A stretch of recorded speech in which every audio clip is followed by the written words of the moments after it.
अशोक और पुलकित नाम के दो दोस्त थे। अशोक एक बहुत अच्छी कंपनी में काम किया करता था और अच्छे पैसे कमाता था। वहीं पुलकित एक टूटे से मकान में रहा करता था और मेहनत मजदूरी करके काम किया करता था। ऐसे ही एक दिन अशोक की बीवी रेशमा उससे बोलती है, सुनिए जी, मेरे वाले कमरे की दीवार की मरम्मत करवा दीजिए। घर में काफी सारा मरम्मत का काम करवाना है। आप मेरी बात पर ध्यान क्यों नहीं दे रहे हैं? क्या करूं, काम के चक्कर में ना मैं भूल जाता हूँ। और फिर तुम्हें पता है, अगर घर पर मिस्त्री लगा दूंगा तो फिर मुझे घर पर ही टाइम देना होगा और अभी काम का मेरे ऊपर बहुत ज्यादा प्रेशर है। तो मैं क्या करूं? आगे बारिश का मौसम आ रहा है। अगर बारिश में मकान से पानी टपकने लगा या फिर कोई और दिक्कत हो गई तो हम क्या करेंगे, आप ही बताओ। तुम चिंता मत करो, मैं करता हूँ कुछ। अशोक कुछ सोचता हुआ घर से निकल जाता है और जाकर अपनी गाड़ी में बैठ जाता है। तभी गाड़ी चलाते चलाते उसके दिमाग में अपने दोस्त पुलकित का ख्याल आता है और वो खुद से बोलता है, पुलकित को अपने घर की मरम्मत के लिए बुला लेता हूँ। और वैसे भी उसका तो काम ही यही है, और क्योंकि हम दोनों अच्छे दोस्त हैं तो मैं पूरे भरोसे से उस पर काम की जिम्मेदारी भी छोड़ सकता हूँ और फिर मुझे अपने काम से कोई एक्स्ट्रा छुट्टी भी नहीं लेनी पड़ेगी। यही ठीक रहेगा। मैं पुलकित से बात करता हूँ। ऐसे ही कुछ देर में ड्राइव करने के बाद अशोक ऑफिस पहुंच जाता है और शाम को घर जाते हुए वो पुलकित की कॉलोनी की तरफ जाता है और पुलकित के घर पहुंच जाता है। अरे अशोक, इतने टाइम बाद यहाँ? हाँ, बस यहाँ से गुजर रहा था तो सोचा मैं तुमसे मिलता चलूं। ये तो बहुत अच्छा किया तुमने। अंदर आओ ना। वैसे मुझे तुमसे कुछ जरूरी बात करनी थी। हाँ हाँ बोलो, क्या बात है? सब ठीक तो है ना? हाँ हाँ, सब कुछ ठीक है। बस मुझे तुम्हारी थोड़ी सी मदद की जरूरत है। मदद? कैसी मदद, बताओ ना। वो मुझे मेरे घर की मरम्मत करवानी है। बारिशों का मौसम भी आ रहा है। मैं सोच रहा हूँ कि घर का काम बारिशों से पहले ही हो जाए।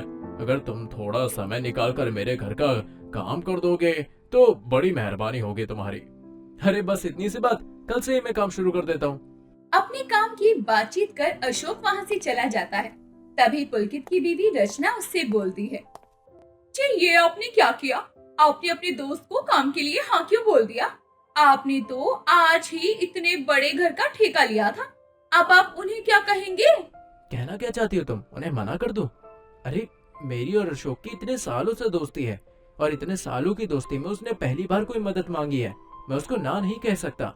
अजी आप ना नहीं कह सकते, ये बात तो मैं समझती हूँ, लेकिन फिर भी आप जानते हैं ना कि इस वाले काम का ठेका आपके लिए कितना ज्यादा जरूरी था। हमारी सारी आर्थिक हालत इसी ठेके से सुधर सकती थी। कोई बात नहीं रचना, किस्मत ने चाहा तो फिर कोई अच्छा काम मिल जाएगा, लेकिन मैं अपने दोस्त को ना नहीं कह सकता। कल से मैं उनके यहाँ पर काम करने के लिए जाऊंगा। लेकिन आपने अपनी दोस्त से पैसे की बात तो की ही नहीं। क्या आप उनके यहाँ फ्री में काम करोगे? कैसी बातें करती हो रचना? मेरा दोस्त मेरे मेहनत के पैसे क्यों खाएगा? वो अपने आप ही मुझे पैसे दे देगा, इसलिए मैंने उससे पैसों की कोई बातचीत ही नहीं की। जहाँ एक तरफ पुलकित रचना को आश्वासन दे रहा होता है, वहीं दूसरी तरफ अशोक घर पहुंचकर पुलकित से हुई सारी बात रेशमा को बताता है और रेशमा अशोक से बोलती है, अब क्योंकि पुलकित आपका दोस्त है तो वो मुंह फाड़ कर तो पैसे मांगेगा नहीं, इसलिए हम कम पैसों में उससे खूब सारा काम करवा लेंगे। अरे हाँ, यह तो मैंने सोचा ही नहीं कि मेरे काम के साथ साथ मेरे पैसों की भी तो बचत होगी। अरे कोई बात नहीं, आपने नहीं सोचा तो मैंने सोच लिया। वैसे भी गरीबों की दोस्ती का अच्छे से फायदा उठा लेना चाहिए। अगले दिन से पुलकित अशोक के घर का काम करने के लिए आ जाता है और घर को देखते हुए बोलता है, काम तो काफी सारा है और बरसात से पहले हो भी जाएगा। मैं तुम्हें सामान की एक लिस्ट बनाकर दे देता हूँ अशोक, वो सारा सामान तुम मंगा दो और मैं बाकी अपने मजदूर भाइयों से बात कर लेता हूँ। हाँ हाँ ठीक है पुलकित, तुम मुझे लिस्ट दे दो और बाकी किसी भी चीज की जरूरत हो तो रेशमा यहीं पर है, मुझे बोल देना, वो सब कुछ बता देगी। हाँ ठीक है अशोक, जैसे तुम कहो। पुलकित जल्दी से अशोक को लिस्ट बनाकर दे देता है और अशोक सामान लेने चला जाता है। थोड़ी देर बाद पुलकित भी अपने मजदूर भाइयों को बुलवाकर घर का काम शुरू करवा देता है। ऐसे ही कुछ दिन बाद अशोक, वो मैं कह रहा था कि जो मजदूर है वो पैसे मांग रहे थे, घर पर जरूरत है ना उनको, तो तुम कुछ पैसे दे देना। पैसे? अरे पैसे तो क्या हुआ अशोक, कोई दिक्कत है? बताओ मुझे। वो बात यह है कि मेरी तनख्वाह जो है वो जरा लेट आएगी। तुम थोड़ा सा समझा दो उसे, मजदूर को, या तुम्हारे पास पैसे हो तो तुम दे दो, तुम्हें बाद में मैं दे दूंगा। अच्छा अच्छा ठीक है, तुम घबराओ मत, जब तुम्हारे पास हो तब तुम दे देना, मैं तब तक एडजस्ट कर लेता हूँ। शाम को पुलकित अपने मजदूर भाइयों के साथ घर पर चला जाता है और घर पर जो कुछ बचत के पैसे रखे हुए थे वो मजदूरों को बराबर बराबर देते हुए बोलता है। अभी इतने ही पैसे दिए हैं अशोक जी ने, तो आप सभी ये रख लीजिए, बाकी के पैसे जैसे ही मिलते हैं मैं आपको दे दूंगा। आप चिंता मत कीजिएगा, आपके सारे पैसे आपको मिल जाएंगे, किसी तरीके की कोई परेशानी नहीं होगी आपको। इतना कहकर पुलकित सभी मजदूरों को भेज देता है।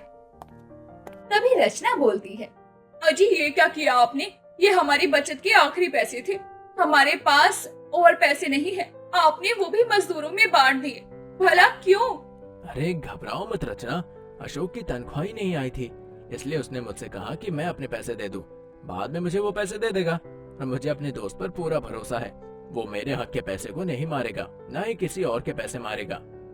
जी पता नहीं क्यों, लेकिन मुझे आपके अमीर दोस्त की नीयत कुछ ठीक नहीं लग रही। ऐसा लग रहा है कि वो हम गरीबों की दोस्ती का जानबूझकर नाजायज फायदा उठा रहा है। ऐसा कुछ भी नहीं है रचना, तुम यूं ही ज्यादा चिंता कर रही हो। चलो तुम खाना लगाओ, मैं हाथ धोकर आता हूँ। पुलकित हाथ मुंह धोने चला जाता है और रचना भी खाना परोस देती है, जिसके बाद दोनों पति पत्नी खा पीकर आराम से सो जाते हैं। दिन गुजरते चले जाते हैं। अब जितना काम पुलकित को बताया गया था वो पुलकित और उसके मजदूर भाइयों से ज्यादा काम करवाया जाता है, जिस सिलसिले में एक दिन पुलकित रेशमा से बोलता है, भाभी जी जितने काम की बात हुई थी ना, उतना काम तो हम सब ने कर दिया है, लेकिन अब जो आप काम कह रही हैं उसका फिर सभी लोग एक्स्ट्रा पैसे लेंगे। तो हम पैसे दे देंगे ना भाई साहब, हमने कब मना किया है? आपको अपने दोस्त की दोस्ती पर यकीन नहीं है क्या? आपको ऐसा लग रहा है क्या कि हम आपसे फ्री में काम करवा रहे हैं? बात ऐसी नहीं है भाभी जी, पर सभी को समय पर पैसे की जरूरत होती है, आप मेरी तरफ से चिंता ना करें, लेकिन बाकी के जो लोग हैं उन्हें तो टाइम पर पैसे चाहिए ना। आप पहले इतने काम के पैसे उन्हें दे दीजिए, फिर बाकी का काम भी अपने आप कर देंगे। ठीक है, मैं इनको बोल देती हूँ। रेशमा झूठा फोन पर बात करने का नाटक करती है और कमरे में जाकर थोड़े से पैसे लेकर आती है और सभी मजदूर में बराबर बांट देती है, लेकिन पुलकित को एक भी रुपया नहीं देती और बोलती है, अभी इतने ही पैसे मिले हैं तो आप ये सब देख लीजिए, बाकी के पैसे जैसे ही आते हैं हम आपको दे देंगे। पुलकित कुछ नहीं कहता और बाकी के मजदूर भी चुपचाप अपने काम में लग जाते हैं। कुछ हफ्ते गुजरते हैं और आखिरकार सारा काम पूरा हो जाता है। इस बीच अशोक और रेशमा पुलकित से अच्छे से काम करवाते हैं, साथ ही मजदूरों को भी उनके काम के बस आधे ही पैसे मिल पाते हैं। ये सब देखते हुए पुलकित काफी परेशान हो चुका था, क्योंकि इस काम के चलते वो अपने घर के खर्चे के पैसे भी नहीं कमा पा रहा था। जिस सिलसिले में पुलकित अशोक से कहता है, अशोक सारा काम हो चुका है, तो अब जो टोटल पैसा हो रहा है वो सारा हिसाब तुम क्लियर कर दो, ताकि किसी को भी कोई दिक्कत ना हो। कैसा हिसाब? कौन सा हिसाब? मैं तुमसे कोई हिसाब किताब नहीं करने वाला, मुझे जितने पैसे देने थे मैंने तुम्हें दे दिए, अब मैं तुम्हें कोई पैसे नहीं दूंगा। कैसी बातें कर रहे हो अशोक? अरे कम से कम मेरे ना सही इन मजदूरों के तो पैसे दे दो, इनको भी तो तुमने आधे पैसे ही दिए। तो क्या तुम दोस्ती में इतना भी नहीं कर सकते हो? ये जरा सी मरम्मत के भी तुम मुझसे पैसे मांग रहे हो? बात ऐसी नहीं है अशोक, मैं अपने लिए नहीं इन लोगों के लिए मांग रहा हूँ। रहने दो तुम, मुझे सब कुछ पता है, इन लोगों का चेहरा लेकर तुम अपने पैसे इठाना चाहते हो। मुझे नहीं पता था कि तुम इतने ज्यादा बेईमान निकलोगे, इसलिए आज मैं तुम्हारी और मेरी ये दोस्ती हमेशा के लिए खत्म करता हूँ। इतना कहकर अशोक पुलकित और उसके मजदूर भाइयों को घर से निकाल देता है। पुलकित घर पहुँचता है और सारी बात रचना को बताता है, जिस पर रचना बोलती है, मुझे तो पहले ही पता था कि वो लोग गरीब की दोस्ती का मजाक बना रहे हैं। कैसे उन्होंने आपकी ईमानदारी का फायदा उठाया? हमारे हाथ बिल्कुल खाली हो चुके हैं, बताइए अब हम क्या करेंगे? कोई बात नहीं रचना, ऊपर वाला सब कुछ देख रहा है, सारा हिसाब किताब यहीं पूरा होगा, फिर चाहे वो अमीर दोस्त हो या फिर गरीब दोस्त। ऐसे ही कुछ वक्त गुजरता है और जैसे तैसे करके पुलकित सभी मजदूरों को मेहनत करके उनके बचे हुए पैसे दे देता है। वहीं दूसरी तरफ अशोक की तबीयत अचानक से बिगड़ जाती है और उसे अस्पताल में भर्ती करवाया जाता है। हालात इतने बुरे हो जाते हैं कि रेशमा और अशोक का घर बार सब कुछ बिक जाता है और उनके फटे हाल हो जाते हैं। वहीं दूसरी तरफ पुलकित को एक अच्छे काम का ठेका मिल जाता है, जिससे उसकी आर्थिक हालत पहले से काफी ज्यादा बेहतर हो जाती है और इस तरह अशोक को उसकी बेईमानी का फल मिल जाता है।